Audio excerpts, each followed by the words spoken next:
Imagine living in a time where the Roman Republic, a vast and powerful entity, is embroiled in political chaos, with leaders constantly battling for power.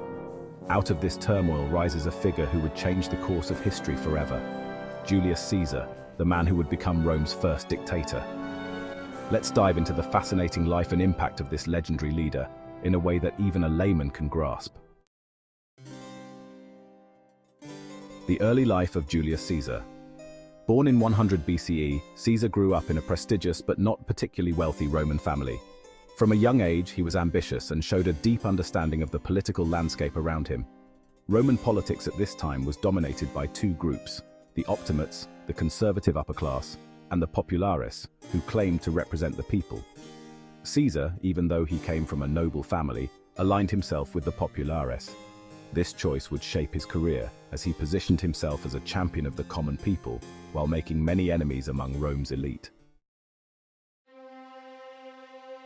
His rise to power, a master of politics and war. Caesar's early political career saw him gradually climbing the ranks. He served in various military campaigns, gaining experience and building a loyal base of soldiers. His brilliance wasn't just in leading armies, but also in his strategic use of alliances. One of the most famous alliances was the First Triumvirate, a political agreement between Caesar, Pompey, a powerful general, and Crassus, one of Rome's wealthiest men. Together, they controlled Rome's political scene. In 58 BCE, Caesar was given command over the Roman province of Gaul, modern-day France. Over the next few years, he expanded Roman territory through a series of highly successful military campaigns known as the Gallic Wars. His victories made him incredibly popular with the Roman people and feared by his political rivals. Crossing the Rubicon, the point of no return. As Caesar's power grew, so did the tension between him and the Roman Senate, particularly with his former ally Pompey. The Senate, fearful of Caesar's influence, ordered him to disband his army and return to Rome as a private citizen. In Roman law, a general could not bring his army across the Rubicon River into Italy. It was considered an act of treason. But Caesar, knowing that obeying the Senate meant losing his power and likely his life, made a bold decision. In 49 BCE, he crossed the Rubicon with his army, famously saying, "The die is cast," meaning there was no turning back. This action sparked a civil war between Caesar's forces and those loyal to Pompey. Dictator for life.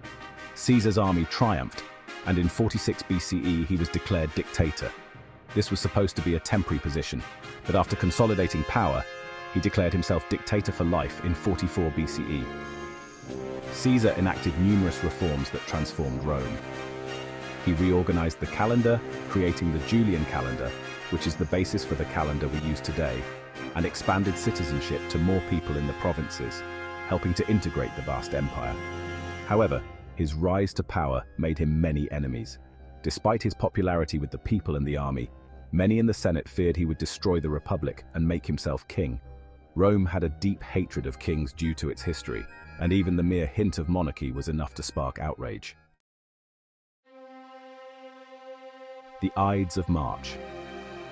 On March 15th, 44 BCE, known as the Ides of March, Caesar was assassinated by a group of senators, including his friend Brutus. They believed that by killing Caesar, they were saving the Republic from tyranny. Caesar's last words, according to Shakespeare, though probably not historically accurate, were "Et tu, Brute," meaning "and you, Brutus." This phrase has since become synonymous with betrayal. Caesar's legacy. The assassination of Julius Caesar did not save the Republic. Instead, it plunged Rome into more chaos and civil wars, eventually leading to the rise of his grandnephew and adopted son, Octavian, later known as Augustus, who would become Rome's first emperor. In hindsight, Julius Caesar's role as the first dictator of Rome was a turning point in history.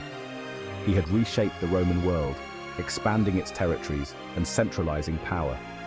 His actions paved the way for the end of the Roman Republic and the birth of the Roman Empire, a period that would last for centuries. To sum it up, Julius Caesar wasn't just a politician or a military genius. He was a man of immense ambition and vision, whose life and death symbolized the transition of Rome from a republic to an empire. His legacy lives on today, not just in history books, but in how we understand leadership, power, and the thin line between hero and tyrant.